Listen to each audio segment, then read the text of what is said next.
Friends, welcome to academy's secretary LSGI paper 2 പുതിയൊരു ക്ലാസ്സിലേക്ക് എല്ലാവർക്കും സ്വാഗതം. നമ്മൾ ഇന്ന് ഡിസ്കസ് ചെയ്യാൻ വേണ്ടി പോകുന്ന ടോപ്പിക്കാണ് പോവേർട്ടി അലിവേഷൻ അഥവാ മലയാളത്തിൽ നമ്മൾ എന്തു പറയാം, ദാരിദ്ര്യ നിർമ്മാർജ്ജനം എന്ന് പറയാം അല്ലെ. വളരെ പ്രധാനപ്പെട്ട ഒരു ടോപ്പിക്കാണ് ദാരിദ്ര്യ നിർമ്മാർജ്ജനം അഥവാ പോവേർട്ടി അലിവേഷൻ. ഈ ഒരു ടോപ്പിക്കുമായിട്ട് ബന്ധപ്പെട്ട് നമുക്ക് ചർച്ച ചെയ്യാനുള്ള പ്രധാനപ്പെട്ട കാര്യങ്ങൾ എന്തൊക്കെയാണെന്ന് വെച്ചാൽ, എന്താണ് പോവേർട്ടി എന്ന് ചർച്ച ചെയ്യാനുണ്ട്. അതുപോലെ തന്നെ പോവേർട്ടിയുമായിട്ട് ബന്ധപ്പെട്ട് ഇന്ത്യയിൽ വന്നുള്ള പ്രധാനപ്പെട്ട കാര്യങ്ങളും അതേപോലെ കേരളത്തിൽ വന്നുള്ള പ്രധാനപ്പെട്ട കാര്യങ്ങളും മാത്രമാണ് നമുക്ക് പോവേർട്ടി അലിവേഷനുമായിട്ട് ബന്ധപ്പെട്ട് ചർച്ച ചെയ്യാനുള്ളത്. സോ നമുക്ക് ആദ്യം അറിയേണ്ട കാര്യം എന്താണ് പോവേർട്ടി അഥവാ ദാരിദ്ര്യം എന്നൊരു കാര്യം നമുക്ക് ആദ്യം അറിയണം അല്ലെ. എല്ലാവർക്കും അറിയുന്ന കാര്യം തന്നെയാണ് ദാരിദ്ര്യം അഥവാ പോവേർട്ടി എന്താണ്. നമുക്ക് നമ്മുടെ അടിസ്ഥാന ആവശ്യങ്ങൾ പോലും നിറവേറ്റാൻ വേണ്ടി സാധിക്കാത്ത ആ ഒരു അവസ്ഥയാണ് നമ്മൾ പോവേർട്ടി എന്ന രീതിയിൽ പറയുന്നത് അല്ലെ. എന്താണ്, നമുക്ക് നമ്മുടെ അടിസ്ഥാന ആവശ്യങ്ങൾ പോലും നിറവേറ്റാൻ വേണ്ടി പറ്റാത്ത ആ ഒരു അവസ്ഥയാണ് പോവേർട്ടി എന്ന് പറയുന്നത്. നമ്മുടെ മനുഷ്യന്റെ പോയിന്റ് ഓഫ് വ്യൂ നിന്ന് നോക്കുകയാണെങ്കിൽ എന്തൊക്കെയാണ് ഇത്തരത്തില് അടിസ്ഥാന ആവശ്യങ്ങൾ വരുന്നത്? നമുക്ക് വസ്ത്രങ്ങൾ അടിസ്ഥാന ആവശ്യമാണ് അല്ലെ. വസ്ത്രങ്ങൾ അടിസ്ഥാന ആവശ്യമാണ്. അതുപോലെ ഭക്ഷണത്തിന് നമ്മൾ ആരംഭിക്കണമായിരുന്നു. ഭക്ഷണം അടിസ്ഥാന ആവശ്യമാണ്. അതുപോലെ ഷെൽട്ടർ അല്ലെങ്കിൽ പാർപ്പിടം എന്ന് പറയും, ഷെൽട്ടർ നമ്മുടെ അടിസ്ഥാന ആവശ്യമാണ്. അതുപോലെ ക്ലീൻ ഡ്രിങ്കിങ് വാട്ടർ അഥവാ ശുദ്ധജലം, ക്ലീൻ ഡ്രിങ്കിങ് വാട്ടർ അഥവാ ശുദ്ധജലം നമ്മുടെ അടിസ്ഥാന ആവശ്യമാണ്. പിന്നെന്താണ്, ഹെൽത്ത് അല്ലെങ്കിൽ ആരോഗ്യ സംവിധാനം നമ്മുടെ അടിസ്ഥാന ആവശ്യമാണ്. അതുപോലെ എഡ്യൂക്കേഷൻ അഥവാ വിദ്യാഭ്യാസം നമ്മുടെ അടിസ്ഥാന അവകാശമാണ് അല്ലെ. സോ വസ്ത്രം, ഭക്ഷണം, shelter, clean drinking water, health, education, ഇത്തരത്തിലുള്ള അടിസ്ഥാന ആവശ്യങ്ങൾ നമുക്ക് ലഭിക്കുന്നില്ലെങ്കിൽ, ഇതിൽ ഒന്ന് അല്ലെങ്കിൽ ഒന്നിലധികം കാര്യങ്ങൾ നമുക്ക് ലഭിക്കുന്നില്ലെങ്കിൽ നമുക്ക് പോവേർട്ടി എന്ന് പറയുന്ന അവസ്ഥയിലൂടെ അല്ലെങ്കിൽ ദാരിദ്ര്യം എന്ന് പറയുന്ന അവസ്ഥയിലൂടെ നമ്മൾ കടന്നു പോകുന്നുണ്ടെന്നാണ് അർത്ഥം വരുന്നത് അല്ലെ. സോ ഇങ്ങനെ ഒന്നിലധികം കാര്യങ്ങൾ പറഞ്ഞതുകൊണ്ട് പോവേർട്ടി എന്ന് പറഞ്ഞൊരു മൾട്ടി ഡയമെൻഷൻ അല്ലെങ്കിൽ ഒരുപാട് രീതിയിൽ നമ്മൾ ചർച്ച ചെയ്യേണ്ട അല്ലെങ്കിൽ ഒരു ബഹുമുഖം എന്നൊക്കെ നമ്മൾ പറയില്ലേ, അത്തരത്തിൽ ബഹുതല സ്പർശി എന്നൊക്കെ നമ്മൾ പറയുന്നത് പോലെ അത്തരത്തിൽ വരുന്ന ഒരു കൺസെപ്റ്റ് ആണ് പോവേർട്ടി എന്ന് പറയുന്നത്. സോ പോവേർട്ടി എന്ന് പറയുമ്പോൾ നമുക്ക് നമ്മുടെ അടിസ്ഥാന ആവശ്യങ്ങൾ നിറവേറ്റാൻ പറ്റാത്ത അവസ്ഥയാണ് പോവേർട്ടി. എന്തൊക്കെയാണ് നമ്മുടെ അടിസ്ഥാന ആവശ്യങ്ങൾ? വസ്ത്രം, ഭക്ഷണം, shelter, clean drinking water, health, education, ഇതുപോലുള്ള കാര്യങ്ങളാണ് നമ്മുടെ അടിസ്ഥാന ആവശ്യങ്ങൾ. UN അതായത് ഐക്യരാഷ്ട്ര സഭ ഈ ഒരു പോവേർട്ടി നിർവചിക്കുന്ന ചില കാര്യങ്ങളുണ്ട്. അവർ പറയുന്ന എന്താണെന്ന് വെച്ചാൽ, ഈ ഒരു ദാരിദ്ര്യം അഥവാ പോവേർട്ടി എന്ന് വെച്ചാൽ വിശപ്പ് അനുഭവിക്കുന്ന, അതുപോലെ വേണ്ടത്ര വസ്ത്രം ലഭിക്കാത്ത, വീടില്ലാത്ത, ശുദ്ധജലം ലഭിക്കാത്ത, ചികിത്സ ലഭിക്കാത്ത, വിദ്യാഭ്യാസം ലഭിക്കാത്ത, തൊഴിൽ ലഭിക്കാത്ത, അവസരങ്ങൾ നിഷേധിക്കപ്പെടുന്ന, സ്വാതന്ത്ര്യം നിഷേധിക്കപ്പെടുന്ന ഒരവസ്ഥയാണെന്ന് UN പറഞ്ഞിട്ടുണ്ട്, അല്ലെങ്കിൽ ഐക്യരാഷ്ട്ര സംഘടന അത്തരത്തിൽ പറഞ്ഞു. ഓക്കെ, ഐക്യരാഷ്ട്ര സംഘടന എന്താണ് പറഞ്ഞത്? പോവേർട്ടി അഥവാ ദാരിദ്ര്യം എന്ന് വെച്ചാൽ വിശപ്പ് അനുഭവിക്കുന്ന, അതുപോലെ വേണ്ടത്ര വസ്ത്രങ്ങളില്ലാത്ത, വീടില്ലാത്ത, ശുദ്ധജലം ലഭിക്കാത്ത, ചികിത്സ ലഭിക്കാത്ത, വിദ്യാഭ്യാസം ലഭിക്കാത്ത, തൊഴിൽ ലഭിക്കാത്ത, അവസരങ്ങൾ നിഷേധിക്കപ്പെടുന്ന, അതുപോലെ സ്വാതന്ത്ര്യം നിഷേധിക്കപ്പെടുന്ന ഒരു അവസ്ഥയാണെന്ന രീതിയിൽ നമ്മുടെ UN പറഞ്ഞിട്ടുണ്ട്. ഓക്കെ, എന്താണ് പോവേർട്ടി എന്ന രീതിയിൽ മനസ്സിലായല്ലോ. ബാക്കിയുള്ള കാര്യങ്ങൾ നമുക്ക് സ്ലൈഡിലൂടെ നോക്കാം. സ്ലൈഡിൽ നമുക്ക് ആദ്യം ആരംഭിക്കാനുള്ള കാര്യം എന്താണെന്ന് വെച്ചാൽ, നമ്മുടെ ഇന്ത്യക്ക് സ്വാതന്ത്ര്യം കിട്ടിയ വേളയിൽ ജവഹർലാൽ നെഹ്റു പറഞ്ഞ ചില കാര്യങ്ങളാണ്. ഇത്തരത്തിൽ ഇങ്ങനെ ഒരു കോട്ട് തന്നിട്ട് ആര് പറഞ്ഞു എന്ന രീതിയിൽ ചോദ്യം വരാനുള്ള സാധ്യത വളരെ അധികമാണ്. അല്ലെങ്കിൽ പോവേർട്ടിയുമായിട്ട് ബന്ധപ്പെട്ടിട്ട് ജവഹർലാൽ നെഹ്റു പറഞ്ഞ സ്റ്റേറ്റ്മെന്റ് ഏതാണെന്നൊക്കെ ചോദ്യം വരാം. സോ പറഞ്ഞ സ്റ്റേറ്റ്മെന്റ് നമുക്കൊന്ന് വായിച്ചു നോക്കാം. ദിസ് അച്ചീവ്മെന്റ്, അതായത് സ്വാതന്ത്ര്യം ലഭിച്ച വേളയിലാണ് പറയുന്നത്, ഞാൻ ഓൾറെഡി പറഞ്ഞു അല്ലെ.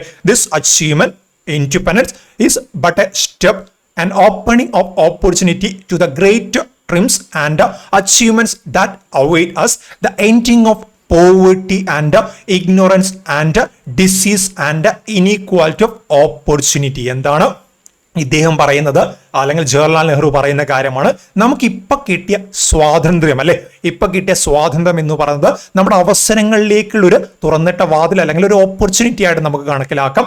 എന്തൊക്കെ അവസാനിപ്പിക്കാനുള്ള ഒരവസരമാണ് നമുക്ക് ലഭിച്ചത്? ദാരിദ്ര്യം, പോവേർട്ടി അവസാനിപ്പിക്കണം നമുക്ക്. അതുപോലെ തന്നെ ഇഗ്നോറൻസ് പോലുള്ള പ്രശ്നങ്ങൾ, ഡിസീസ്, പല രീതിയിലുള്ള വ്യാധികൾ അല്ലെ, അതുപോലെ തന്നെ ഇനീക്വാലിറ്റി ഓഫ് ഓപ്പർച്യൂണിറ്റീസ്. ഈ 4 കാര്യങ്ങൾ ഈ 4 കാര്യങ്ങളും നമ്മുടെ ഇന്ത്യയിൽ നിന്ന് തുടച്ചു നീക്കാൻ വേണ്ടി നമുക്ക് കിട്ടിയ ഒരു അവസരമായിട്ട് കൂടെ ഇൻഡിപെൻഡൻസ് അഥവാ സ്വാതന്ത്ര്യത്തെ ജവഹർലാൽ നെഹ്റു നോക്കിക്കണ്ടിട്ടുണ്ടായിരുന്നു. ആ ഒരു സ്റ്റേറ്റ്മെന്റ് അവിടെ നിന്ന് ഓർത്തു വെച്ചാൽ മതി, അല്ലെങ്കിൽ അദ്ദേഹം പറഞ്ഞ ആ ഒരു കാര്യം അവിടെ ഒന്ന് ഓർത്തു വെക്കണം. അത് വെച്ചിട്ടാണ് നമ്മൾ ഈ ഒരു ക്ലാസ് ആരംഭിക്കുന്നത്. So poverty can be caused as A result of, ഒരുപാട് കാര്യങ്ങളുടെ പോവേർട്ടി ഉണ്ടാവാമെന്ന് പറയുന്നുണ്ട്. NCERT ടെക്സ്റ്റ് ബുക്കിൽ പറയുന്ന കാര്യങ്ങളാണ്. അത്തരം കാര്യങ്ങൾ നമുക്ക് അതുപോലെ തന്നെ നോക്കേണ്ടതായിട്ട് വരുന്നുണ്ട്. ചിലപ്പം ചോദ്യം അത് കോപ്പി പേസ്റ്റ് ചെയ്തിട്ട് വരാനുള്ള സാധ്യത വളരെ അധികമാണ്. നമ്മുടെ PSC അതുകൊണ്ട് ഒന്നും പറയാൻ പറ്റില്ല. ഈ ഒരു സാധനം പലതവണ കോപ്പി പേസ്റ്റ് ചെയ്തിട്ട് കണ്ടിട്ടുണ്ട്. ഇതല്ല, ഇത്തരത്തിലുള്ള പല കാര്യങ്ങളും കോപ്പി പേസ്റ്റ് ചെയ്ത് കണ്ടിട്ടുണ്ട്. So poverty can be caused as A result of എന്ന് പറഞ്ഞിട്ട് എന്തൊക്കെ കാര്യങ്ങളാണ് നമ്മൾ നേരത്തെ പറഞ്ഞ അടിസ്ഥാന പ്രശ്നങ്ങൾ തന്നെയാണ്. ഇത് മറ്റൊരു രീതിയിൽ പറയുന്നു എന്ന് മാത്രമേ ഉള്ളൂ. NCERT എങ്ങനെ പറയുന്നു അത് നമ്മൾ പഠിക്കേണ്ടി വരും അല്ലെ. Social, economical, political inequality. എന്തൊക്കെയാണ്? Social, economical, political inequality. ഇത് നമ്മൾ ഇൻക്ലൂസീവ് ഡെവലപ്മെന്റുമായിട്ട് ബന്ധപ്പെട്ട ക്ലാസ്സിൽ പറഞ്ഞിട്ടുണ്ട് അല്ലെ. കൂടുതൽ എക്സ്പ്ലെയിൻ ചെയ്യേണ്ട ആവശ്യമുണ്ടെന്ന് തോന്നുന്നില്ല. അവിടെ പറഞ്ഞ കാര്യങ്ങൾ തന്നെയാണ് വീണ്ടും പറയുന്നില്ല ഞാൻ ആ ഒരു കാര്യങ്ങൾ. ഇനി എന്താണ്? Social exclusion. അതും നമ്മൾ ചർച്ച ചെയ്തിട്ടുണ്ട്. ഓക്കെ, അതൊക്കെ നമ്മൾ കഴിഞ്ഞ ക്ലാസ്സിൽ എന്താണ് മുൻകൂറായിട്ട് ചർച്ച ചെയ്ത കാര്യങ്ങളാണ്. അതുപോലെ അൺഎംപ്ലോയ്മെന്റ്, തൊഴിലില്ലായ്മ പോലെയുള്ള പ്രശ്നങ്ങൾ, ഇൻഡബിറ്റ്നസ് അതായത് കടങ്ങളല്ല കടബാധ്യത പോലുള്ള പ്രശ്നങ്ങൾ, അൺഈക്വൽ ഡിസ്ട്രിബ്യൂഷൻ ഓഫ് വെൽത്ത്, ഇത്തരം കാര്യങ്ങളൊക്കെ മനുഷ്യനെ എന്തിലേക്ക് നയിക്കുമെന്നാണ് പറയുന്നത്? പോവേർട്ടി. അല്ലെങ്കിൽ ഇതൊക്കെ പോവേർട്ടി അഥവാ ദാരിദ്ര്യത്തിന് കാരണമായിട്ട്, മൂലകാരണമായിട്ട് നമുക്ക് പറയാൻ വേണ്ടി സാധിക്കുമെന്നും പറയുന്നുണ്ട്. NCERT ടെക്സ്റ്റ് ബുക്ക് പ്രകാരം poverty can be caused as A result of എന്ന് പറഞ്ഞിട്ട് സ്റ്റേറ്റ്മെന്റ് തന്നു കഴിഞ്ഞാൽ അതിൽ ഇന്ന കാര്യങ്ങൾ ഉണ്ടോ എന്ന് നമുക്ക് ആദ്യം നോക്കി മനസ്സിലാക്കാൻ വേണ്ടി സാധിക്കണം. ഇനി നമ്മുടെ ഇന്ത്യയിൽ പോവേർട്ടിയുമായിട്ട് ബന്ധപ്പെട്ട കാര്യങ്ങൾ നോക്കുകയാണെങ്കിൽ പോവേർട്ടി എസ്റ്റിമേഷനുമായിട്ട് ബന്ധപ്പെട്ട ഒരു ലൈൻ അല്ലെങ്കിൽ BPL എന്നൊക്കെ നിങ്ങൾ കേട്ടില്ലേ, പോവേർട്ടി ലൈൻ, അതിലേക്ക് നമ്മൾ വരും. സോ ആ ഒരു ലൈൻ അല്ലെങ്കിൽ അത്തരത്തിലൊരു കാര്യവുമായിട്ട് ആദ്യമായിട്ട് ബന്ധപ്പെട്ട് വരുന്നത് നമ്മുടെ ദാദാഭായ് നവറോജിയാണ്. ദാദാഭായ് നവറോജി 1901 അതിനു മുൻപ് തന്നെ ഇതുമായിട്ട് ബന്ധപ്പെട്ട കാര്യങ്ങൾ അദ്ദേഹം പറഞ്ഞു വരുന്നുണ്ട്. ബട്ട് അദ്ദേഹം 1901 ഇതൊരു കൺസെപ്റ്റ് എന്ന രീതിയിൽ ഒരു പുസ്തകത്തിലൂടെ കൊണ്ടുവരുന്നത്.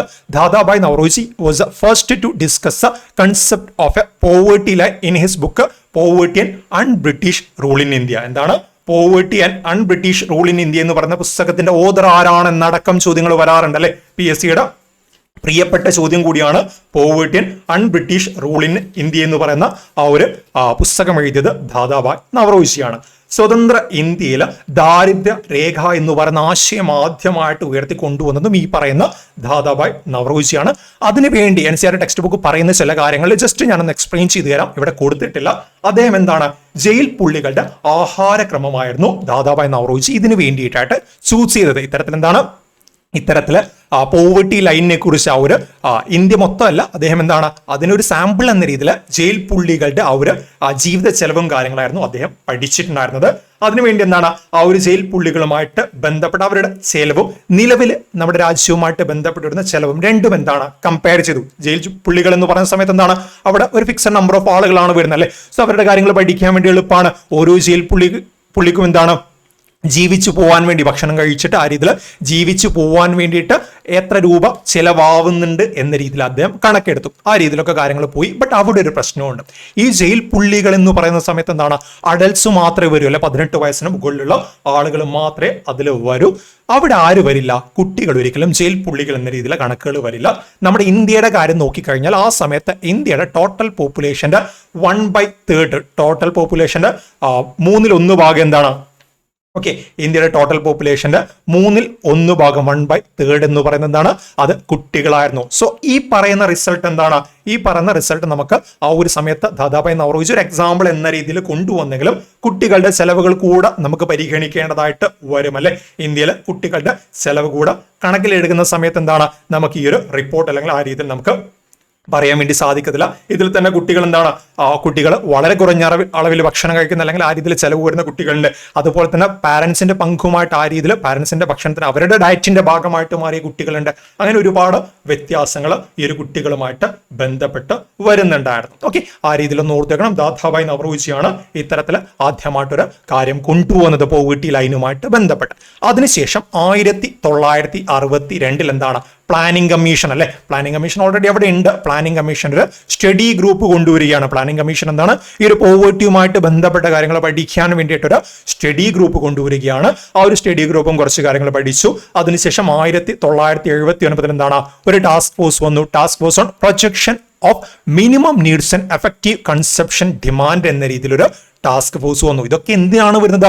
പോവേർട്ടിയെ കുറിച്ച് അല്ലെങ്കിൽ നമ്മുടെ ഇന്ത്യയിലെ ദരിദ്രതയെ കുറിച്ചിട്ട് പഠിക്കാൻ വേണ്ടിയിട്ടാണ് അല്ലേ. സോ ആദ്യം ദാദാബോയ് നവറോജി പറഞ്ഞു, അദ്ദേഹത്തിന്റെ പുസ്തകമായുള്ള poverty and unBritish rule in ഇന്ത്യയിൽ 1901 പബ്ലിഷ് ചെയ്തു. 1962 പോസ്റ്റ് ഇൻഡിപെൻഡന്റ് ഇന്ത്യയാണ്. അവിടെ എന്താണ് planning commission study group setup ചെയ്തു. അതിനുശേഷം 1979 എന്താണ് ഒരു ടാസ്ക് ഫോഴ്സ് വന്നു അല്ലെ. ലക്ഷ്യം എന്താണ്? Minimum needs and effective consumption demand എന്നതായിരുന്നു അവരുടെ ലക്ഷ്യമായിട്ട് പറയാൻ വേണ്ടി സാധിക്കുന്നത്. പിന്നീട് 1989 2005 2 വർഷങ്ങളിലായിട്ട് എക്സ്പേർട്സ് ഗ്രൂപ്പ് വന്നു. ഇതേ പർപ്പസിന് തന്നെ വേണ്ടിയിട്ട്, അതായത് ഇന്ത്യയിലെ പട്ടിണി പാവങ്ങളെ കുറിച്ച് തിരിച്ചറിയാനും അവരുടെ പ്രശ്നങ്ങളും അതുപോലെ പോവർട്ടി ലൈൻ കാര്യങ്ങളൊക്കെ തീരുമാനിക്കാനൊക്കെ വേണ്ടിയിട്ട് എന്താണ് ഇത്തരത്തിൽ നമ്മൾ പറഞ്ഞ പ്രധാനപ്പെട്ട ഗ്രൂപ്പ്സും അതുപോലെ തന്നെ ടാസ്ക് ഫോഴ്സ് ഒക്കെ വന്നിട്ടുണ്ട്. ഒരു വർഷങ്ങളും ഈ ഒരു കാര്യം ഒന്ന് ജസ്റ്റ് ഒന്ന് ഓർത്തു വെച്ചാൽ മതി. അത്രയും നമുക്ക് അവിടെ നോക്കാനുള്ളൂ. ഇനി നമ്മുടെ ഇന്ത്യയിൽ പോവർട്ടി കാൽക്കുലേറ്റ് ചെയ്യാൻ വേണ്ടിയിട്ട് നമ്മൾ കൂടുതലായിട്ട് ഉപയോഗിക്കുന്ന ഒരു കാര്യമാണ് ഹെഡ് കൗണ്ട് അല്ലെ. നമ്മൾ എന്ത് ചെയ്യും? നമ്മൾ ഒരു വര വരക്കും. അതായത് ഒരു വര വരച്ചിട്ട് നമ്മൾ പറയാം ഇത്ര ഒരു മാസം 1000 രൂപ കിട്ടാത്തവരെന്താണ് ഒരു മാസം 1000 രൂപ പോലും സമ്പാദിക്കാൻ വേണ്ടി പറ്റാത്ത ആളുകൾ BPL ആണ്. ഇനി 1000 രൂപ കഴിഞ്ഞ് 1001 രൂപ കിട്ടിയിട്ടെങ്കിൽ എന്താണ് APL എന്ന രീതിയിൽ നമ്മൾ പറയാം അല്ലെ. സോ അത്തരത്തിൽ ഒരുപാട് പ്രശ്നങ്ങളുണ്ട്. ഓക്കെ, അത്തരത്തിൽ ഒരുപാട് പ്രശ്നങ്ങളുണ്ട്. ആ ഒരു പോവർട്ടിയുടെ സിവിയറിറ്റിയും കാര്യങ്ങളും എന്താണ് ഇത്തരത്തിൽ നമ്മൾ ഹെഡ് കൗണ്ട് പോലുള്ള കാര്യങ്ങൾ എടുക്കുന്ന സമയത്ത് നമുക്ക് കൃത്യമായിട്ട് കിട്ടത്തില്ല. Okay, the most commonly used method to measure poverty is the head count method. എന്താണ് ഹെഡ് കൗണ്ട് മെത്തേഡ് ആണ്. Only describes the number of poor people below a certain level of income or expenditure. ഇവിടെ എന്താണ് 1000 രൂപ എന്ന് പറഞ്ഞിട്ടുണ്ടെങ്കിൽ അതിന് താഴെ വരുന്ന ആളുകളുടെ കാര്യം മാത്രമേ അവിടെ പോവർട്ടിയുമായിട്ട് ബന്ധപ്പെട്ട് എടുക്കുന്നുള്ളൂ. അതിന് മുകളിൽ 1 രൂപ പോലും കൂടിയ ആളുകളുടെ കാര്യം നമ്മൾ പോവർട്ടിയായിട്ട് ബന്ധപ്പെട്ട ഹെഡ് കൗണ്ടിൽ വരുന്നേയില്ല. It does not indicate severity of poverty. ഇവിടെ എന്താണ് ഈ പറയുന്ന പോവർട്ടിയും കാര്യങ്ങളും എത്രത്തോളം തീവ്രമാണെന്ന് പോലും പറയുന്നില്ല. അവരെന്താണ് ഇത്ര രൂപയാണ് പോവർട്ടിയുമായിട്ട് ബന്ധപ്പെട്ട കണക്ക്, അതൊരു മാസം പോലും കിട്ടാത്ത ആളുകൾ BPL ആണെന്ന രീതിയിൽ പറയുന്നുണ്ട്. അവിടെ അത് BPL തന്നെ എത്ര സിവിയർ പോവർട്ടി ആളുകൾ അനുഭവിക്കുന്നുണ്ട് തുടങ്ങിയ കാര്യങ്ങളൊന്നും ഇവിടെ നോക്കുന്നില്ല. അതുകൂടെ അവിടെ നിന്ന് ഓർത്തു വെക്കണം. അതുപോലെ തന്നെ നമ്മുടെ ഇന്ത്യയിലെ ഈ ഒരു പോവർട്ടി എസ്റ്റിമേഷൻ വരുന്നത് conception and expenditure data base ചെയ്തിട്ടാണ്. പ്രത്യേകിച്ച് NSSO കളക്ട് ചെയ്യുന്ന ഡാറ്റയാണ്. പരീക്ഷയ്ക്ക് വരുന്ന മറ്റൊരു ചോദ്യമാണ് ഇന്ത്യയിൽ പോവർട്ടി കാൽക്കുലേറ്റ് ചെയ്യുന്ന ഏജൻസി ഏതാണെന്ന രീതിയിൽ ചോദ്യങ്ങൾ വരും. നാഷണൽ സാമ്പിൾ സർവേ ഓർഗനൈസേഷൻ ആണ് NSSO അഥവാ നാഷണൽ സാമ്പിൾ സർവേ ഓർഗനൈസേഷൻ ആണ്. NSSO എങ്ങനെയാണ് ഈ പറയുന്ന പോവർട്ടി ഇന്ത്യയിൽ കാൽക്കുലേറ്റ് ചെയ്യുന്നത്? Conception and expenditure data collection method വെച്ചിട്ടാണ് അല്ലേ. The measurement of poverty in India is based on the consumption and expenditure data collected through National Sample Survey Organization. പരീക്ഷയ്ക്ക് വരാൻ വേണ്ടി സാധ്യതയുള്ള വളരെയധികം സാധ്യതയുള്ള ചോദ്യമാണ്. ഇന്ത്യയിൽ പോവർട്ടി കാൽക്കുലേറ്റ് ചെയ്യുന്ന സംഘടന ഏതാണ്, ഓർഗനൈസേഷൻ ഏതാണെന്ന് ചോദിച്ചാൽ അത് NSSO ആണ്, നാഷണൽ സാമ്പിൾ സർവേ ഓർഗനൈസേഷൻ ആണ്. ഇനി NSSO ഇന്ത്യയിൽ പോവർട്ടി കാൽക്കുലേറ്റ് ചെയ്യുന്ന മെത്തേഡ് എന്താണെന്ന് വെച്ചാൽ conception and expenditure data collection മെത്തേഡിലൂടെയാണ്. ആ ഒരു കാര്യം കൂടെ അവിടെ നിന്ന് ഓർത്തു വെക്കണം. ഇനി ഞാൻ ഇത്ര നേരം നിങ്ങളോട് പറഞ്ഞു പോവർട്ടി ലൈൻ എന്ന് പറഞ്ഞു അല്ലേ. പോവർട്ടി ലൈനിനെ കുറിച്ച് നമ്മുടെ NCERT ടെക്സ്റ്റ് ബുക്കിൽ പറയുന്ന കാര്യങ്ങൾ നമുക്ക് നോക്കാം. There are many ways of measuring poverty. ഈ പറയുന്ന പോവർട്ടി മെഷർ ചെയ്യാൻ നമുക്ക് തന്നെ അറിയാം ഒരുപാട് മെത്തേഡ്സ് കാര്യങ്ങൾ വരുന്നുണ്ട് അല്ലേ. കലോറിയുടെ പോയിന്റ് ഓഫ് വ്യൂ വരാം, അല്ലെങ്കിൽ നമുക്ക് ജീവിക്കാനുള്ള പണത്തിന്റെ പോയിന്റ് ഓഫ് വ്യൂ വരാം. അങ്ങനെ പല കാര്യങ്ങൾ വരുന്നുണ്ട്. One way is to determine it by monetary value per capital expenditure of the minimum calorie intake. എന്താണ് നമുക്ക് ഇത്ര കലോറി, ഇപ്പം ഉച്ചക്ക് നമ്മൾ ചോറ് കഴിക്കുന്നു, ഓക്കെ, ഉച്ചക്ക് ചോറ് കഴിക്കുന്നു, രാത്രി എന്താണ് രാത്രി ഏതെങ്കിലും രീതിയിൽ ഭക്ഷണം കഴിക്കുന്നു. സോ നമുക്ക് ഇത്ര കലോറിയല്ല, മനുഷ്യന് ജീവിച്ചു പോവാൻ മിനിമം ഇത്ര കലോറി വേണം. ആ കലോറിയുള്ള ഭക്ഷണം വാങ്ങാൻ വേണ്ടി നമുക്ക് എത്ര രൂപ ചെലവാകുന്നു എന്നതിന്റെ അടിസ്ഥാനത്തിൽ പോവർട്ടി ലൈൻ നമുക്ക് കൊണ്ടുവരാൻ വേണ്ടി സാധിക്കും. Okay, on the way is one way is to determine it by monetary value അല്ലെങ്കിൽ പെർ ക്യാപിറ്റൽ എക്സ്പെൻഡിച്ചർ എന്ന് പറയും of the minimum calorie intake. അത് റൂറൽ ഏരിയയിലാണെങ്കിൽ, ഇത് ഒരുപാട് തവണ പരീക്ഷയ്ക്ക് വന്ന ചോദ്യമാണ്, PSC ആയിട്ട് ബന്ധപ്പെടും വന്നു, മറ്റു പരീക്ഷകൾക്കൊക്കെ ഒരുപാട് വന്നിട്ടുണ്ട്. സോ തീർച്ചയായിട്ടും നമ്മൾ പഠിച്ചു വെക്കണം. ഈ ഒരു കലോറി ഇൻടേക്ക് റൂറൽ ഏരിയാസിലാണെങ്കിൽ 2400 കലോറീസും, ഇനി അർബൻ ഏരിയാസിലാണെങ്കിൽ 2100 കലോറീസുമാണ് പറയുന്നത്. ഓക്കെ, 2400 കലോറീസ് ഇൻടേക്ക് ചെയ്യാനുള്ള ആ ഒരു ഭക്ഷണ ക്രമം അല്ലെങ്കിൽ അതുമായിട്ട് ബന്ധപ്പെട്ട ചെലവ് നമുക്ക് താങ്ങാൻ വേണ്ടി പറ്റണം. ഇനി പറ്റാത്തവരാണെങ്കിൽ എന്താണ്, അവര് ദാരിദ്ര്യം അനുഭവിക്കുന്നുണ്ടെന്നാണ് അർത്ഥം വരുന്നത്. ഇനി അർബൻ ഏരിയ ആണെങ്കിൽ എന്താണ് 2100 കലോറിയുടെ ഫുഡ് നമുക്ക് ഇൻടേക്ക് ചെയ്യാനുള്ള ആ ഒരു ചെലവ് നമുക്ക് താങ്ങാൻ വേണ്ടി പറ്റണം. താങ്ങാൻ പറ്റുന്നില്ലെങ്കിൽ എന്താണ് നമ്മൾ ബിലോ പോവേർട്ടി ലൈൻ ആണെന്ന് പറയാൻ വേണ്ടി സാധിക്കും. Based on this in 2009-2010 poverty line was defined for rural areas as consumption worth rupees 673 per person a month and urban areas rupees 860 per month in an area. ഇനി ഈ ഒരു calories നമ്മൾ പറഞ്ഞല്ലോ, daily അടിസ്ഥാനത്തിലായിരുന്നു കലോറീസിന്റെ കാര്യങ്ങൾ പറഞ്ഞത്. അത് പിന്നെ 2009-2010 മറ്റു പല പഠനങ്ങളുമായിട്ട് ബന്ധപ്പെട്ട് പറഞ്ഞത് മോണിറ്ററി വാല്യൂവിൽ പറഞ്ഞു. ഈ പറയുന്ന 2400 കലോറി വെച്ചിട്ട് നമ്മൾ പോവുകയാണെങ്കിൽ ഒരു മാസം 673 രൂപ വെച്ചിട്ട് ഒരാൾക്ക് ജീവിച്ചു പോവാം. ഇപ്പോഴത്തെ കാര്യമല്ല, 2009-2010 കാര്യമാണ് പറയുന്നത്. ഇപ്പൊ നമുക്ക് എന്താണ് 673 രൂപ വെച്ച് ഒരാഴ്ച പോലും അല്ലെങ്കിൽ നമുക്ക് 2 ദിവസം പോലും ജീവിക്കാൻ വേണ്ടി പറ്റാത്ത അവസ്ഥയാണ്. അത്രയും ജീവിത ചെലവ് ഇപ്പോൾ വരുന്നുണ്ട്.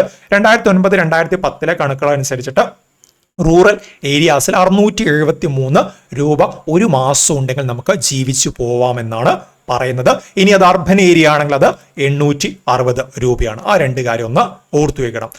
The government uses monthly per capita expenditure as a proxy for income of household to identify the poor. Okay, ഇത്തരത്തിൽ എന്താണ് government monthly per capita expenditure വെച്ചിട്ടാണ് റീസെന്റ് ആയിട്ടൊക്കെ പോവേർട്ടി ലൈനുമായിട്ട് ബന്ധപ്പെട്ട കാര്യങ്ങൾ കാൽക്കുലേറ്റ് ചെയ്യുന്നത്. ഇതൊക്കെ NCERT ടെക്സ്റ്റ് ബുക്കിലുള്ള കാര്യങ്ങളാണ്. ആ ഒരു കാര്യങ്ങൾ പ്രധാനപ്പെട്ട കാര്യങ്ങൾ മാത്രം എടുത്ത് സോർട്ട് ഔട്ട് ചെയ്തിട്ട് നമ്മൾ പഠിക്കുന്നതാണ്. ഇനി പോവേർട്ടി ലൈനുമായിട്ട് ബന്ധപ്പെട്ട കാര്യങ്ങൾ ഒന്നുകൂടെ ഡീറ്റെയിൽ ആയിട്ട് പറഞ്ഞു കഴിഞ്ഞാൽ NCERT ടെക്സ്റ്റ് ബുക്ക് കൊടുത്ത ചാർട്ടാണ്. അതായത് ഇതിനെ നമുക്ക് 3 രീതിയിൽ കാറ്റഗറൈസ് ചെയ്യാൻ വേണ്ടി പറ്റും അല്ലെ. ഇതാണ് പോവേർട്ടി ലൈൻ അഥവാ ദാരിദ്ര്യരേഖ അല്ലെ. പോവേർട്ടി ലൈൻ എന്ന് നമുക്ക് പറയാൻ വേണ്ടി സാധിക്കും. പോവേർട്ടി ലൈൻ അഥവാ ദാരിദ്ര്യ രേഖ എന്ന് പറയാൻ വേണ്ടി സാധിക്കും. ഇവിടെ രേഖ ഉണ്ടോ, ഇതാണ് നമ്മുടെ പോവേർട്ടി ലൈന് വരുന്നത്. ഇവിടെ എന്തൊക്കെ കാറ്റഗറിയാണ് വരുന്നത്? ആദ്യത്തെ കാറ്റഗറിയാണ് ക്രോണിക് പുവർ. നമ്മൾ ക്രോണിക് ബാച്ചിലർ എന്നൊക്കെ കേട്ടില്ലേ, ഒരുപാട് കാലമായിട്ട് ബാച്ചിലർ ആയിട്ടുള്ള ആളുകളെയാണ് നമ്മൾ ക്രോണിക് ബാച്ചിലർ എന്ന രീതിയിൽ വിളിക്കുന്നത് അല്ലെ. അത്തരത്തിൽ എന്താണ് ക്രോണിക് പൂർ വരുന്നത് അല്ലെ. ക്രോണിക് പൂർ എന്ന് പറയുന്ന സമയത്ത് എന്താണ് അവര് ഒന്നുകിൽ എല്ലാ കാലത്തും പൂറായിരിക്കും, അല്ലെങ്കിൽ യൂഷ്വലി പൂർ. യൂഷ്വലി എന്ന് പറയുന്ന സമയത്ത് തന്നെ മെജോറിറ്റി ഓഫ് ടൈം എന്താണ് അവർ ദാരിദ്ര്യരേഖ താഴെയാണ് അല്ലെ. ഈ ദാരിദ്ര്യരേഖ എന്ന് പറയുമ്പോൾ എന്താണ് ഞാൻ നേരത്തെ പറഞ്ഞതുപോലെ ഒരു മാസം അല്ലെങ്കിൽ ഒരു മാസം ഇത്ര രൂപ ചെലവാക്കാൻ വേണ്ടി പറ്റാത്ത, ഫോർ എക്സാമ്പിൾ 870 രൂപ ഒരു മാസം ചെലവാക്കാൻ വേണ്ടി പറ്റാത്ത ആളുകളാണെങ്കിൽ താഴെയാണ്, ഇതിന് താഴെയാണ് വരിക അല്ലെ. സോ ആദ്യത്തെ കാറ്റഗറി എന്താണ് ക്രോണിക് പൂർ. ഓക്കെ, ക്രോണിക് പൂർ എന്ന് പറയുമ്പോൾ അവരെന്താണ് ദാരിദ്ര്യം വിട്ടുമാറാത്ത ആളുകളാണ്. എപ്പോഴും ദാരിദ്ര്യത്തിൽ വരും, വല്ലപ്പോഴും ഒന്ന് കയറിപ്പോയാലായി. 2 കാറ്റഗറി വരുന്നുണ്ട് ക്രോണിക് പൂറിൽ. 2 കാറ്റഗറി വരുന്നുണ്ട്. ഒന്ന് ഓൾവേസ് പൂറോ, മറ്റൊന്ന് യൂഷ്വലി പൂറോ ആണ് അല്ലെ. ഓൾവേസ് പൂർ എന്ന് പറയുമ്പോൾ വേറെ ഒന്നും ആലോചിക്കേണ്ട, ദാരിദ്ര്യരേഖ മേലെ അവർ വരത്തേ ഇല്ല. എപ്പോഴും എന്താണ് ആ ഒരു ദരിദ്രരായിട്ടുള്ള ആളുകൾ, ആ വിഭാഗത്തിൽ പെടുന്ന ആളുകൾ എപ്പോഴും ദാരിദ്ര്യരേഖ താഴെയായിരിക്കും. ഇനി യൂഷ്വലി പൂർ എന്ന് പറയുന്ന ആളുകളും നമ്മൾ നോക്കുകയാണെങ്കിൽ ആ ഒരു വർഷത്തിൽ നോക്കിക്കഴിഞ്ഞാൽ ഒരു വർഷത്തിൽ 365 ദിവസത്തിൽ ഒരു 360 ദിവസം അവരെന്താണ് ഈ ഒരു ബിലോ പോവേർട്ടി ലൈൻ ആയിരിക്കും. അതിനിടയിൽ ഒരു 5 ദിവസം വന്നാലായി. ആ രീതിയിലാണ് യൂഷ്വലി പൂർ വരുന്നത്. ഇനി രണ്ടാമത്തെ എന്താണ് ട്രാൻസിയന്റ് പൂർ അഥവാ ക്ഷണിക ദരിദ്ര എന്ന് പറയും. എന്താണ് ട്രാൻസിയന്റ് പൂർ അഥവാ ക്ഷണിക ദരിദ്ര എന്ന രീതിയിൽ പറയും. ഇവിടെ 2 കാറ്റഗറിയാണുള്ളത്. ഒന്ന് ചുർണിംഗ് പൂറും മറ്റൊന്ന് ഒക്കേഷണലി പൂറുമാണ്. അതായത് ചുർണിംഗ് പൂർ എന്താണെന്ന് വെച്ചാൽ ഇവർ ദാരിദ്ര്യരേഖ മുകളിൽ വന്നും പോയും ഇരിക്കും. 365 ദിവസം ഉണ്ട്, ചിലപ്പോൾ 180 ദിവസം എന്താണ് ഇവർ ദാരിദ്ര്യരേഖ താഴെയായിരിക്കും. ബാക്കി ഒരു 185 കറക്റ്റ് അല്ലേ, 185 ഓക്കെ, 185 ദിവസം അവരെന്താണ് ദാരിദ്ര്യരേഖ മുകളിലായിരിക്കും അല്ലെ. ഈ പറഞ്ഞതുപോലെ ഒരു 180 ദിവസം മുകളിലും 185 ദിവസം എന്താണ് ദാരിദ്ര്യരേഖ താഴെയുള്ള ആളുകളാണ് നമ്മൾ ചുർണിംഗ് പൂർ എന്ന രീതിയിൽ പറയുന്നത്. ഇനി ഒക്കേഷണലി പൂർ യൂഷ്വലി പൂറിന്റെ നേരെ ഓപ്പോസിറ്റ് ആണ്. യൂഷ്വലി പൂറിൽ നമ്മൾ പറഞ്ഞത് അവർ 365 ദിവസത്തിൽ 300 ദിവസം എന്താണ് 365 ദിവസത്തിൽ 300 ദിവസം അവർ ബിലോ പോവേർട്ടി ലെവനോ 5 ദിവസം 360 ദിവസം ബിലോ പോവേർട്ടി ലൈനും 5 ദിവസം എബവും പോയിട്ടുണ്ടെങ്കിൽ യൂഷ്വലി പൂർ എന്ന് പറയും. ഇവിടെ നേരെ തിരിച്ചിട്ടാണല്ലേ, ഇവരെന്താണ് 360 ദിവസം എബവ് പോവേർട്ടി ലൈനാണ്. എന്നാൽ എന്താണ് 5 ദിവസം അവർ ബിലോ പോവേർട്ടി ലൈനും പോകുന്നു. എന്തെങ്കിലും കാരണങ്ങൾ കൊണ്ടാവാം ആ രീതിയിൽ പോകുന്ന ആളുകളാണ് നമ്മൾ ഒക്കേഷണലി പൂർ എന്ന് പറയുന്നത്. ഇനി അവസാനത്തെ കാറ്റഗറിയാണ് വരുന്നത് നോൺ പൂർ ആണ്. നോൺ പൂർ പ്രത്യേകിച്ച് പറയേണ്ട ആവശ്യം ഇല്ല അല്ലേ. അവരെന്താണ് ഒരിക്കലും ദാരിദ്ര്യരേഖ താഴോട്ടേക്ക് പോകുന്നില്ല. എപ്പോഴും അവർ ദാരിദ്ര്യരേഖ മുകളിലാണ്. സോ ഈ ഒരു കാറ്റഗറീസ് പഠിച്ചു വെക്കണം. പരീക്ഷയ്ക്ക് ചോദ്യം വരാനുള്ള സാധ്യതയുണ്ട്.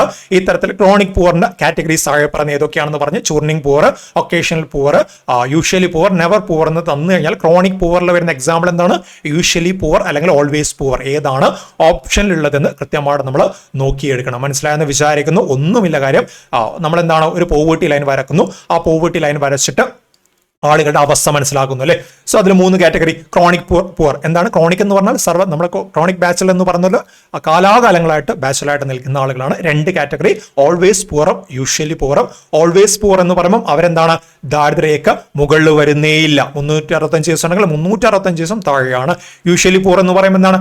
വല്ലപ്പോഴും കൊല്ലത്തിൽ എന്താണ് 365 ദിവസം 360 ദിവസം ബിലോ പോവർട്ടി ലൈനും ഇനി ഒരു 5 ദിവസം എബോ പോവർട്ടി ലൈന് വന്നാലായി. അതാണ് ക്രോണിക് പുവർ എങ്കിൽ. ട്രാൻസിയൻ പുവർ എന്താണ്? ട്രാൻസിയൻ പുവർ അവരെന്താണ്? അവര് വന്നും പോയിരിക്കുന്ന ആളുകളാണ് അല്ലെ. ചുർണിയും പുവർ എന്ന് പറഞ്ഞാൽ 365 ദിവസം ഉണ്ടെങ്കിൽ 180 ദിവസം എന്താണ്? എബോ പോവർട്ടി ലൈനും ബാക്കി 185 ദിവസം ബിലോ പോവർട്ടി ലൈനാണ്. കൃത്യമായിട്ടുള്ള കണക്കുകളിൽ ഞാൻ ജസ്റ്റ് മനസ്സിലാവാൻ പറയുന്നതാണ്. ഇനി ഒക്കേഷണലി പുവർ, യൂഷ്വലി പുവറിനെ നേരെ തിരിച്ചൊന്ന് ആലോചിച്ചാൽ മതി. നെവർ പുവർ എന്ന് പറഞ്ഞാൽ ഓൾവേസ് പുവറിനെ നേരെ തിരിച്ചൊന്ന് ആലോചിച്ചാൽ മതി. ആ ഒരു കാറ്റഗറീസ് പഠിച്ചു വെക്കണം. വളരെ വളരെ ഇമ്പോർട്ടൻ്റ് ആണ് ഈ ഒരു പോവർട്ടി ലൈനുമായിട്ട് ബന്ധപ്പെട്ടിട്ട്. ഇനി ഈ പറയുന്ന പോവർട്ടി നമുക്ക് ഉന്മൂലനം ചെയ്യണമെങ്കിൽ നമ്മുടെ മുന്നിലുള്ള പ്രധാനപ്പെട്ട ഒരു വഴി, ഗവൺമെന്റിന് അടക്കം മുന്നിലൊരു വഴി എന്താണെന്ന് വെച്ചാൽ എംപ്ലോയ്മെന്റ് ജനറേഷൻ ആണ്. ഗവൺമെന്റ് മുന്നിലുള്ള പ്രധാനപ്പെട്ട വഴി എന്താണ്? എംപ്ലോയ്മെന്റ് ജനറേഷൻ, അഥവാ എന്താണ്? കൂടുതൽ തൊഴിലവസരങ്ങൾ സൃഷ്ടിക്കുക അല്ലെ. കൂടുതൽ തൊഴിലവസരങ്ങൾ സൃഷ്ടിച്ചു കഴിഞ്ഞാൽ ഗവൺമെന്റ് ഒരുപാട് ലക്ഷ്യങ്ങളുണ്ട്. അതായത് വ്യവസായങ്ങൾ അല്ലെങ്കിൽ അതുപോലുള്ള കാര്യങ്ങൾ വന്നു കഴിഞ്ഞാൽ കൂടുതൽ തൊഴിലവസരങ്ങൾ വരും. കൂടുതൽ തൊഴിലവസരങ്ങൾ വന്നു കഴിഞ്ഞാൽ രാജ്യത്തിന്റെ GDP കൂടും. അങ്ങനെ ഒരുപാട് ലക്ഷ്യമുണ്ട്. So employment generation and poverty alleviation are dependent one another as increase in employment is a determinant for the reduction in poverty. നമുക്ക് വേണമെങ്കിൽ എന്താണ്? Employment inversely proportional to poverty എന്ന് വേണേ എഴുതുക അല്ലെ. അതായത് എംപ്ലോയ്മെന്റ് കൂടുന്ന സമയത്ത് എന്താണ്? പോവർട്ടി കുറയും. എംപ്ലോയ്മെന്റ് കൂടുന്ന സമയത്ത് പോവർട്ടി കുറയുമെന്ന് പറയാനുള്ള കാരണം എന്താണ്? ഇപ്പോൾ ഒരു ഏരിയ ഉണ്ട്, അവിടെ 100 പേരുണ്ട്. 100 പേരിൽ അവിടെ എന്താണ്? 50 പേർക്ക് ജോലിയുണ്ട്. 50 പേർക്ക് എന്താണ്? 50 പേര് എംപ്ലോയിഡ് ആണ്, 50 പേര് അൺഎംപ്ലോയിഡ് ആണ്. ഈ പറയുന്ന 50 പേര് എംപ്ലോയിഡ്, 50 പേര് അൺഎംപ്ലോയിഡ് എന്ന് പറയുന്ന സമയത്ത് ഇവിടെ 50 പേർക്ക് എന്താണ്? 50% പോവർട്ടി ഉണ്ടെന്ന് നമുക്ക് പറയാൻ വേണ്ടി സാധിക്കും അല്ലെ. ഓക്കെ, ജോലിയില്ലാത്തവർക്ക് എന്താണ്? അവർക്ക് ഉപജീവനം മുന്നോട്ട് കൊണ്ടുപോകാൻ വേണ്ടി പറ്റാത്ത അവസ്ഥയാണെന്ന് വിചാരിക്കണം. അത്തരത്തിൽ എന്താണ്? അവർക്ക് 50% പോവർട്ടി അവിടെ ഉണ്ടെന്ന രീതിയിൽ വിചാരിക്കണം. ഇനി അവിടെ ഒരു പുതിയ തൊഴിൽശാല അല്ലെങ്കിൽ വ്യവസായശാല വന്നിട്ട് ഇവിടെ എന്താണ്? ഒരു 40 പേർ കൂടെ ജോലി വരികയാണ്. അങ്ങനെ എന്താണ്? 50 + 40 = 90 പേർക്ക് ജോലി ലഭിച്ചു അല്ലെ. ഇനി ബാക്കി 10 പേരേ ഉള്ളൂ. സോ എന്താണ്? പോവർട്ടി എന്ന് പറയുന്നത് 10% ചുരുങ്ങി അല്ലെ. പോവർട്ടി എന്ന് പറയുന്നത് 10% ചുരുങ്ങി. എംപ്ലോയ്മെന്റ് 50 നിന്നും 90 എംപ്ലോയ്മെന്റ് കൂടിയ സമയത്ത് പോവർട്ടി 50 നിന്നും 10 ചുരുങ്ങി. So employment generation poverty alleviation എന്താണ്? ഇന്റർ ഡിപ്പെൻഡന്റ് ആണെന്ന് നമുക്ക് പറയാൻ വേണ്ടി സാധിക്കും. എംപ്ലോയ്മെന്റ് കൂടിക്കഴിഞ്ഞാൽ പോവർട്ടി കുറയും, എംപ്ലോയ്മെന്റ് കുറഞ്ഞാൽ പോവർട്ടി കുറയും. ഓക്കെ, ആ ഒരു ഡിപ്പെൻഡൻസി ഓർത്തു വയ്ക്കണം. ചിലപ്പോൾ സ്റ്റേറ്റ്മെന്റ് ആയിട്ട് ചോദ്യങ്ങൾ വന്നേക്കാം. Employment does not mean engaging in work only but it also implies gainful income or a remuneration for work which is able to provide the minimum basic need of the people for the to live minimum acceptable standard of life.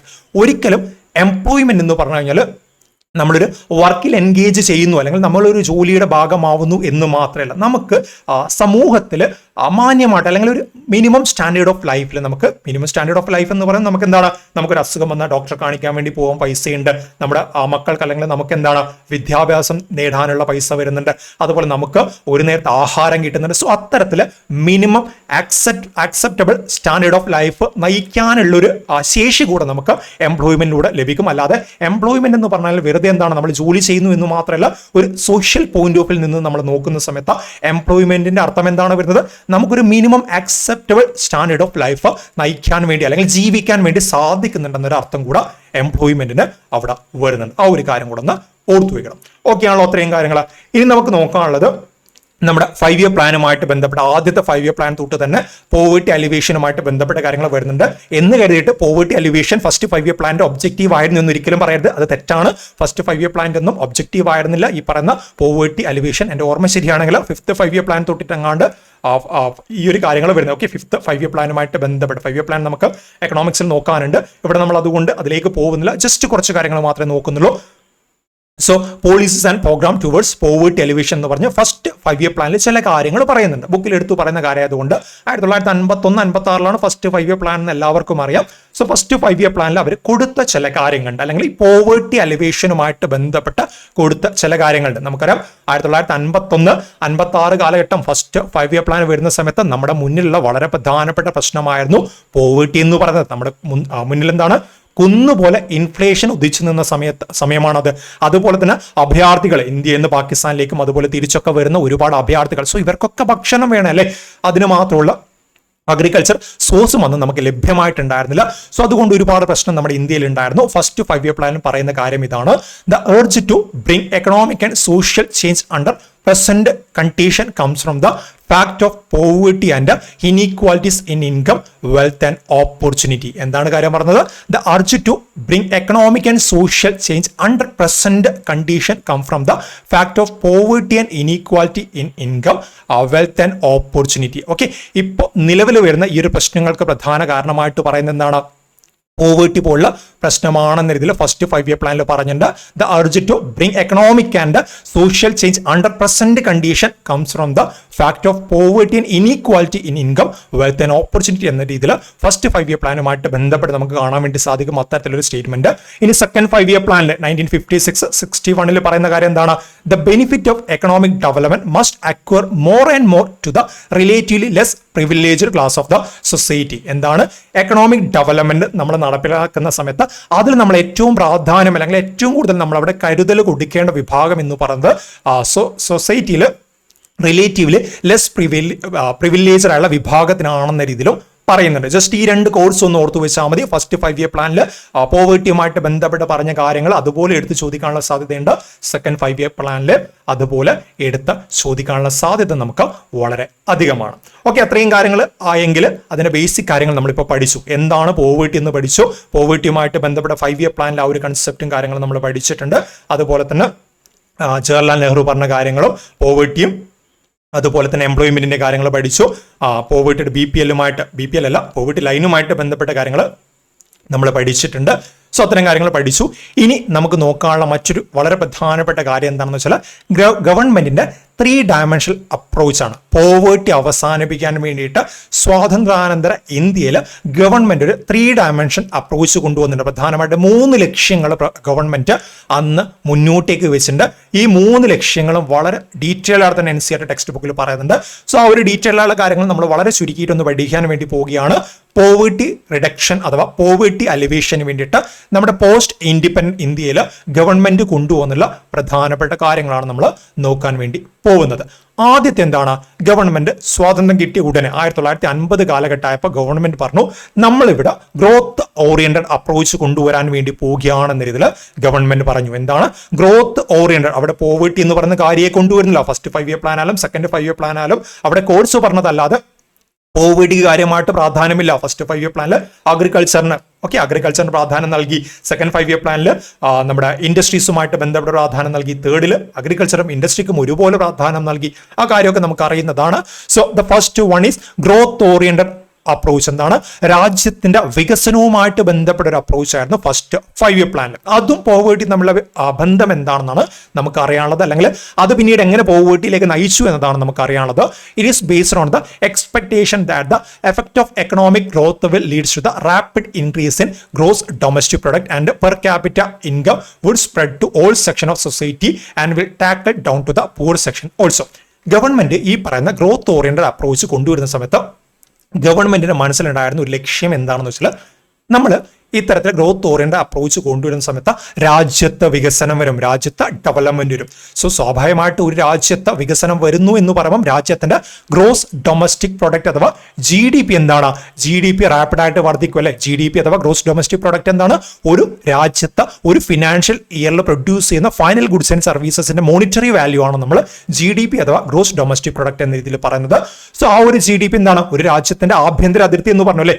India എന്ന് പറയുന്ന രാജ്യത്തിന്റെ ആഭ്യന്തര അതിർത്തി വികസനം നടക്കുമ്പോൾ തീർച്ചയായിട്ടും എന്താണ്?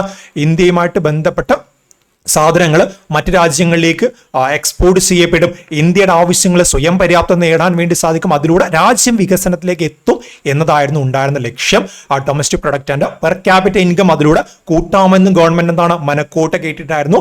ഇത്തരത്തിൽ രാജ്യം വികസിക്കുന്നു, GDP വർദ്ധിക്കുന്നു, പെർ ക്യാപിറ്റ ഇൻകം വർദ്ധിക്കുന്നു. അങ്ങനെ നമുക്ക് സൊസൈറ്റിയിലെ പ്രശ്നങ്ങൾ ഗ്രോത്ത് ഓറിയന്റഡ് അപ്രോച്ചിലൂടെ എന്താണ് മറികടക്കാം എന്നൊരു മനക്കോട്ട അന്ന് ഗവൺമെന്റ് കിട്ടിയിട്ടുണ്ടായിരുന്നു. ബട്ട് ഈ പറയുന്ന മനക്കോട്ടയ്ക്ക് എന്താണ് ഒരു 10 വർഷമാകുമ്പോൾ മെല്ലെ മെല്ലെ ഇടിഞ്ഞിടിഞ്ഞ് വീഴാൻ വേണ്ടി തുടങ്ങി. This was A major focus of planning in the 1950s and early 1960s. 51, 56 വന്ന ഫസ്റ്റ് 5 ഇയർ പ്ലാൻ ആയാലും 56, 61 വന്ന സെക്കൻഡ് 5 ഇയർ പ്ലാൻ ആയാലും ലക്ഷ്യം എന്താണ്? വളർച്ചയാണ്. രാജ്യത്തിന്റെ അഗ്രികൾച്ചർ മേഖല, വ്യവസായ മേഖല, ഇവിടെയൊക്കെയുള്ള വളർച്ചയാണ് ലക്ഷ്യം. വളർച്ചയിലൂടെ രാജ്യത്തിന്റെ GDP വർദ്ധിക്കും, അതിലൂടെ പെർ ക്യാപിറ്റ ഇൻകം വർദ്ധിക്കും, അതിലൂടെ നമുക്ക് സൊസൈറ്റിയുടെ പ്രശ്നങ്ങളും ദാരിദ്ര്യവും മറികടക്കാമെന്ന ഗവൺമെന്റ് മനക്കോട്ട് കെട്ടി. ബട്ട് കെട്ടിയ കോട്ടകളൊക്കെ എന്താണ്? തകർന്നു വീഴുന്ന കാര്യങ്ങളാണ് നമുക്ക് കാണാൻ വേണ്ടി സാധിക്കുന്നത്. It was unexpected that rapid industrial development and transformation of agriculture through green revolution in select region would benefit the underdeveloped regions and the more backward section of the communities. ഇത്തരത്തിൽ നമ്മൾ ഇൻഡസ്ട്രിയൽ ഡെവലപ്മെന്റ് സെക്കൻഡ് 5 ഇയർ പ്ലാനിൽ industrial development ആയാലും first 5 year പ്ലാനിലൂടെ വന്ന agriculture കാര്യങ്ങൾ, green revolution first 5 year പ്ലാനിലൊന്നും വരുന്നില്ല, അത് 1960s but ഈ പറയുന്ന കാലയളവ് തന്നെയാണല്ലേ. സോ അങ്ങനെയൊക്കെ കൊണ്ടുവന്നു കഴിഞ്ഞാൽ നമ്മുടെ അണ്ടർ ഡെവലപ്ഡ് റീജിയൻസിലൊക്കെ കൂടുതൽ ഡെവലപ്മെന്റ് കൊണ്ടുവരാം എന്നൊരു മനക്കോട്ട ഗവൺമെന്റ് കിട്ടി. But the overall growth of agriculture and industry have not been impressive. But അവിടെ എന്ത് പണി ഗവൺമെന്റിന് കിട്ടി? ഗവൺമെന്റ് ഈ പറയുന്ന കാര്യങ്ങളൊക്കെ ചെയ്തിട്ടും അവസാനം അഗ്രികൾച്ചർ മേഖലയിലായാലും അതുപോലെ ഇൻഡസ്ട്രി മേഖലയിലായാലും ഗവൺമെന്റ് വിചാരിച്ചത്ര രീതിയിൽ കാര്യങ്ങൾ പോയിട്ടില്ല. ഒന്നാമത്തെ കാര്യം നമ്മുടെ പോപ്പുലേഷൻ ആണ്. ഒരു രക്ഷയില്ലാത്ത പോപ്പുലേഷൻ ആയിരുന്നു അല്ലേ. Population growth has resulted in very low growth in per capita income. Per capita income എന്ന് പറയുമ്പോൾ എന്താണ്? നാഷണൽ ഇൻകം ബൈ പോപ്പുലേഷൻ ആണ് പെർ ക്യാപിറ്റ ഇൻകം വരുന്നത് അല്ലേ. സോ പോപ്പുലേഷൻ കൂടുന്നു എന്ന് പറയുന്ന സമയത്ത് എന്താണ്? തീർച്ചയായിട്ടും പെർ ക്യാപിറ്റ ഇൻകം കുറയും. ഓക്കെ, നമ്മൾ എന്താണ് 1/2 ആണോ അല്ലെ 2/1 ആണോ? ഏതാണ് വലുത്? 2/1 ആണല്ലേ. അതായത് ഈ പറയുന്ന ഡിനോമിനേറ്ററിലെ വാല്യൂസ് ചെറുതാകുന്നതിന് കണക്കായിട്ട് എന്താണ്? നമ്മുടെ ഔട്ട്പുട്ട് വലുതാവും. ഇവിടെ എന്താണ്? പോപ്പുലേഷൻ കൂടുന്നു, അല്ലെങ്കിൽ ഇത്തരത്തിൽ 2/1 2 ആണ്, 1/2 0.5 ആണ്. ഈ ഒരു പോപ്പുലേഷൻ കൂടുന്നതിന് കണക്കായിട്ട് നാഷണൽ ഇൻകം കൂടിയിട്ടില്ലെങ്കിൽ അവിടെ പ്രശ്നം എന്താണ്? റിസൾട്ട് പെർ ക്യാപിറ്റ ഇൻകം കുറഞ്ഞു വരും അല്ലേ. So population growth resulted very low growth in per capita incomes. The gap between poor and rich has actually widened. Government പ്രതീക്ഷ എന്തായിരുന്നു? നമ്മൾ വികസനം കൊണ്ടുവരുന്നു. നമ്മുടെ നാടോടിക്കാറ്റ് സിനിമയിൽ ദാസനും വിജയനും പറഞ്ഞതുപോലെയാണ്, നമ്മൾ അത് വാങ്ങുന്നു ഇത് വാങ്ങുന്നു വലുതാവുന്നു എന്ന് പറഞ്ഞതുപോലെ ഗവൺമെന്റ് അഗ്രികൾച്ചർ കൊണ്ടുവരുന്നു, ഇൻഡസ്ട്രി കൊണ്ടുവരുന്നു. അങ്ങനെ നമ്മൾ എന്താണ് എല്ലാ കാര്യങ്ങളും ചെയ്യുന്നു എന്ന് പറഞ്ഞിട്ട് അവസാനം എന്താണ്? പോപ്പുലേഷൻ അവിടെ കൂടി വിചാരിച്ച പോലെ കാര്യങ്ങളൊന്നും നടന്നിട്ടില്ല. പെർ ക്യാപിറ്റ ഇൻകം ഒക്കെ എന്താണ്? വളരെ വലിയ രീതിയിൽ കുറയുകയും ചെയ്തു. ആക്ച്വലി ഗവൺമെന്റ് വിചാരിച്ചത് അണ്ടർ ഡെവലപ്ഡ് സെക്ഷനെ കൂടെ മുഖ്യധാരയിലേക്ക് കൊണ്ടുവരാമെന്ന് വിചാരിച്ചിട്ട് അവസാനം എന്തായി? ഈ പട്ടിണി പാവങ്ങളും പണക്കാരും തമ്മിലുള്ള ആ ഒരു വ്യത്യാസം ഉണ്ടല്ലോ, അത് വളരെ വലിയ രീതിയിൽ കൂടുകയും ചെയ്തു. The green revolution worsens the disparities regionally and between large and small farmers. ആ ഗ്രീൻ റെവല്യൂഷൻ സക്സസ്ഫുൾ ആണോ എന്ന് വെച്ചാൽ ഗ്രീൻ റെവല്യൂഷൻ ഒക്കെ സക്സസ്ഫുൾ ആണ്, കറക്റ്റ് ആണ്, പ്രശ്നങ്ങളൊന്നുമില്ല. ബട്ട് അവിടെ റീജിയണൽ ഡിസ്പാരിറ്റീസ് നല്ല രീതിയിൽ ഉണ്ടായിട്ടുണ്ട്. അതായത് ഇപ്പോൾ പഞ്ചാബ് പോലുള്ള പ്രദേശങ്ങൾ, പഞ്ചാബിൽ എന്താണ്? ഗോതമ്പുമായിട്ട് ബന്ധപ്പെട്ട കാര്യങ്ങൾ നല്ല അഡ്വാൻറ്റേജ് ഉണ്ടായിരുന്നു. ബട്ട് മറ്റു പ്രദേശങ്ങൾ എന്താണ്? ഇത്തരത്തിൽ അഡ്വാൻറ്റേജ് ഇല്ല. ഓക്കെ, അതായത് പഞ്ചാബ് പോലുള്ള പ്രദേശങ്ങൾ നല്ല വിളവും കാര്യങ്ങളും അവിടെ നല്ല ഔട്ട്പുട്ടും കിട്ടി. അല്ലെങ്കിൽ മറ്റു പ്രദേശങ്ങൾ എന്താണ്? ഇത്തരത്തിൽ അഗ്രികൾച്ചറിന് അത്രത്തോളം സപ്പോർട്ട് ഇല്ലാത്ത പ്രദേശങ്ങൾ എന്താണ്? ഇറിഗേഷൻ സംവിധാനങ്ങൾ ലഭിച്ചിട്ടില്ല, അല്ലെങ്കിൽ മറ്റു രീതിയിലുള്ള ഒരു സഹായം ലഭിക്കാത്ത ഇത്തരത്തിൽ അഗ്രികൾച്ചർ അനുയോജ്യമല്ലാത്ത പ്രദേശങ്ങളുടെ വികസനം മുരടിക്കുകയും ചെയ്തു അല്ലെ. This was unwillingness. There was unwillingness and inability to redistribute lands. അവിടെ ലാൻഡ്സിന്റെ റീഡിസ്ട്രിബ്യൂഷനുമായിട്ട് ബന്ധപ്പെട്ട അൺവില്ലിംഗ്നെസ്സും ഇന്നബിലിറ്റി പോലുള്ള പ്രശ്നങ്ങൾ കർഷകർക്കിടയിലും ഉണ്ടായിരുന്നു. Economics state that the benefit of economic growth have not trickled down the poor. Okay, ഇത്തരത്തിൽ എന്താണ്? ഈ പറയുന്ന എക്കണോമിക് ഗ്രോത്ത് അവിടെ ഉണ്ടായെങ്കിലും ചെറിയ രീതിയിൽ ഉണ്ടായെങ്കിലും അതെന്താണ്? പട്ടിണി പാവങ്ങൾ അല്ലെങ്കിൽ പോവേർട്ടി അലിവേഷൻ എന്ന് പറയുന്ന കൺസെപ്റ്റിലേക്ക് ഇന്ത്യയെ എത്തിക്കാൻ വേണ്ടി സാധിച്ചിട്ടില്ല എന്ന രീതിയിൽ എക്കണോമിസ്റ്റുകൾ അവിടെ പറഞ്ഞു വെച്ചിട്ടുണ്ടായിരുന്നു. ആ ഒരു കാര്യം അവിടെ നിന്ന് ഓർത്തു വെക്കണം.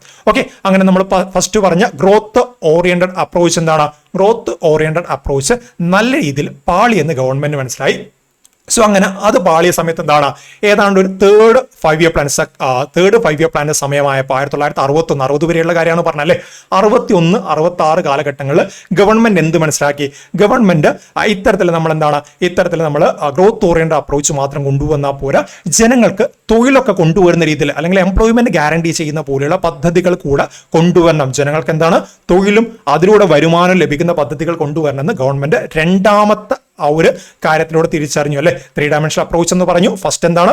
ഫസ്റ്റ് എക്കണോമിക് ഗ്രോത്ത് ആയിരുന്നു, ഗ്രോത്ത് ഓറിയന്റഡ് അപ്രോച്ച് ആയിരുന്നു വന്നതെങ്കിൽ സെക്കൻഡ് എന്താണ്?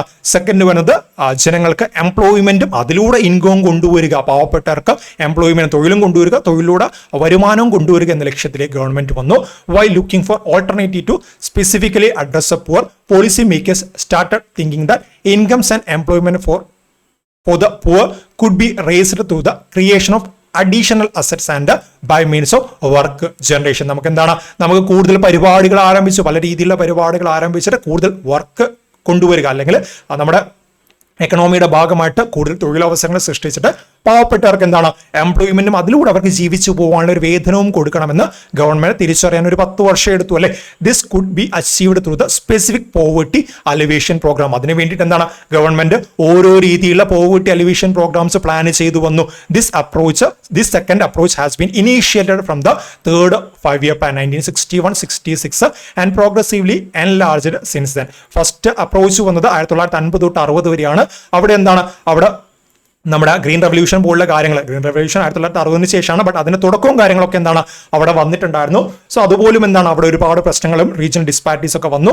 അതിലൂടെ ഗവൺമെന്റ് മനസ്സിലാക്കി നമുക്ക് ഗ്രോത്ത് ഓറിയന്റഡ് അപ്രോച്ച് പോരാ, ജനങ്ങൾക്ക് എന്താണ്, ജനങ്ങൾക്ക് തൊഴിലവസരങ്ങളും അതിലൂടെ വരുമാനം നേടണമെന്ന് മനസ്സിലാക്കുകയും തേർഡ് 5-year പ്ലാന്റെ സമയത്ത് 1961-66 കാലയളവിൽ എന്താണ് ഇത്തരത്തിലുള്ള പരിപാടി കൊണ്ടുവന്നു. അങ്ങനെ 1970-കളിൽ ഗവൺമെന്റ് ഫുഡ് ഫോർ വർക്ക് എന്ന് പറഞ്ഞ പദ്ധതി അവിടെ ആരംഭിക്കുകയാണ്.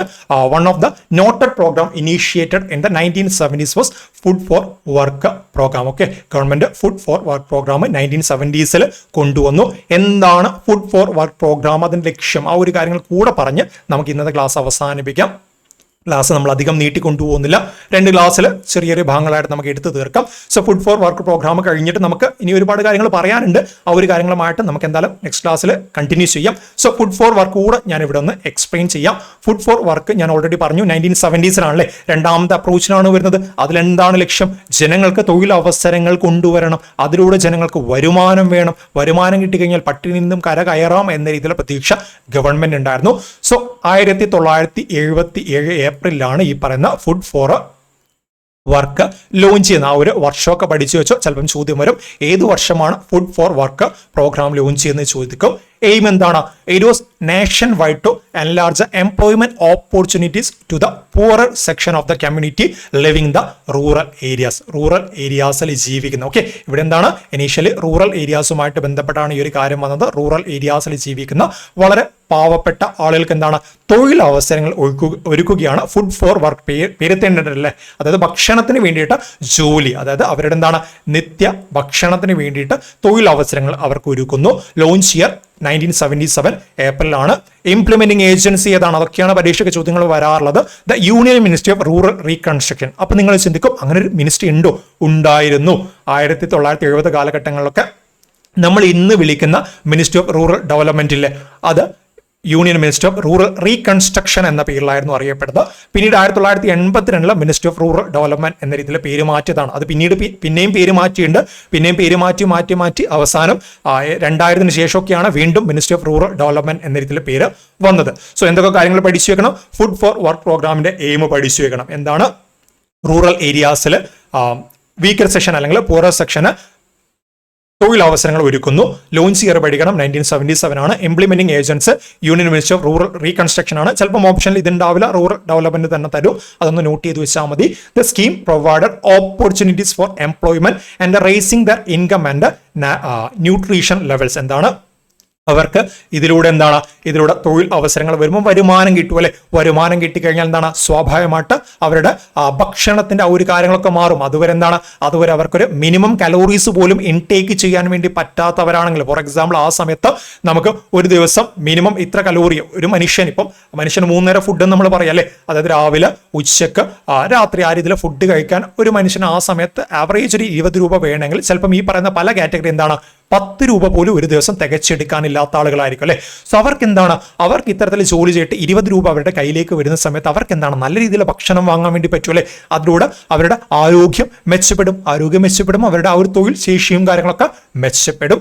In February 2006 the program was absorbed into national rural employment guarantee act. നമ്മുടെ നാഷണൽ റൂറൽ എംപ്ലോയ്മെന്റ് ഗ്യാരണ്ടി ആക്ടിലേക്ക് ഈ ഫുഡ് ഫോർ വർക്ക് പ്രോഗ്രാം 2006 ലയിച്ചതായിട്ട് കൂടെ അവിടെ നിന്ന് ഓർത്തു വെക്കണം. ഓക്കെ, ഇത്രയാണ് നമുക്ക് ഫുഡ് ഫോർ വർക്ക് പ്രോഗ്രാമുമായിട്ട് ബന്ധപ്പെടുന്ന ചർച്ച ചെയ്യാനുള്ളത്. രണ്ടാമത്തെ അപ്രോച്ച് നമ്മൾ പറഞ്ഞിട്ടുണ്ടായിരുന്നു.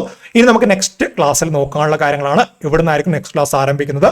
അതായത് ഗവൺമെന്റ് ഇത്തരത്തിൽ ജനങ്ങൾക്ക് സെൽഫ് എംപ്ലോയ്മെന്റ് പ്രോഗ്രാംസ് അല്ലെങ്കിൽ വേജ് എംപ്ലോയ്മെന്റ് പ്രോഗ്രാംസ് എന്ന രീതിയിൽ കുറച്ച് പദ്ധതികൾ ആരംഭിച്ചിട്ടുണ്ട്. റൂറൽ എംപ്ലോയ്മെന്റ് ജനറേഷൻ പ്രോഗ്രാം, അതുപോലെ പ്രൈം മിനിസ്റ്റേഴ്സ് റോസ്ഗർ യോജന, സ്വർണ്ണ ജയന്തി സഹരി റോസ്ഗർ യോജന പോലുള്ള പദ്ധതികൾ കൊണ്ടുവന്നിട്ടുണ്ടായിരുന്നു. ഈ ഓരോ പദ്ധതികൾ നമുക്ക് പഠിക്കാനുണ്ട്, പദ്ധതികളുമായിട്ട് ബന്ധപ്പെട്ട കാര്യങ്ങൾ നമുക്ക് നോക്കാനുണ്ട്. അതുപോലെ തന്നെ നമ്മുടെ കേരളവുമായിട്ട് ബന്ധപ്പെട്ട കാര്യങ്ങളുമായിട്ട് നമുക്ക് നെക്സ്റ്റ് ക്ലാസ്സിൽ കാണാം. താങ്ക്